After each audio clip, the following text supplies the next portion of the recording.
months ஆகுது. 8 மாசம் ஆச்சு. 8 years. 8 வயசா? ஆமாங்க 8 வயசு ஆகுது. குறப்பிரசவத்துல பிறந்துச்சா இல்லங்க இது வந்து உலகத்திலே ஒரு ஸ்மாலஸ்ட் பிரீட். இதான் உலகத்திலே ஸ்மாலஸ்ட் பிரீட். டாக்ல பாத்தீங்கன்னா சிவாவா. சைனீஸ் ஷூ பேர் மாதிரி. ஆமாங்க சைனீஸ் ஷூ பேர் தான் இருக்கு சிவாவா. சிவாவா எந்த நாட்டுல இருந்து வந்தது? பேசிக்கா பாத்தீங்கன்னா இதெல்லாம் வந்து சைனீஸ்னு சொல்றாங்க. பட் கரெக்டான ஆரிஜின் எனக்கு தெரியல.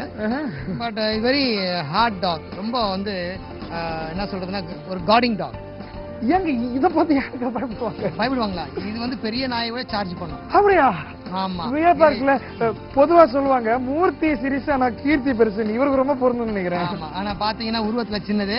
ஆனா இந்த நாய்க்கு இருக்கிற தைரியம் பெரிய நாய் கூட இருக்காது. எல்லாரையும் சார்ஜ் பண்ணும். ஆமா. இதெல்லாம் முன்ன பின்ன பாத்திருக்கீங்களா? இந்த நாய் வகைகள்லாம் வந்து செல்ல பிராணிகள் வரத்துக்கு முன்னாடி நாய்கள்ல இவ்வளவு மகத்துவம் இருக்குன்னு தெரியுமா? தெரிஞ்சுக்கோங்க. 8 வயசாகுறாங்க.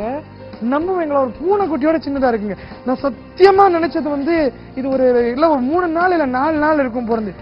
8 வயசு பாருங்க. நான் பொய் சொல்லல, இவரும் பொய் சொல்லல. நான் இப்ப இணையதளத்துல கூட பாத்துறேன். இன்னொன்னு சொல்லும் என் மூக்கு அளவு கூட இல்லைங்க. அது முகம் எவ்வளவு அழகா இருக்கு. சரி இது வந்து காவல் காக்கும் சொன்னீங்க. வேற என்ன இதுல சிறப்பு? இது ரொம்ப அஃபெக்ஷனான டாக். அதாவது மனிதர்களுடைய ரொம்ப அன்பு செலுத்தக்கூடிய டாக். Very possessive. ஹியூமன் கிட்ட ரொம்ப பொசசிவான நாய் இது. ஆமா எப்ப மடியிலே இருக்கும். இது பாக்கெட் டாக்னு சொல்லுவாங்க ஃபாரின்ல எல்லாம்.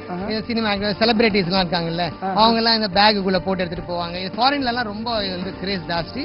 இதோட பாப்புலாரிட்டியே ரொம்ப ஹை. பட் இந்தியால வந்து அவ்வளவு எல்லாம் இல்ல பாப்புலாரிட்டி. பட் ஃபாரின் போனீங்கன்னா பாத்தீங்க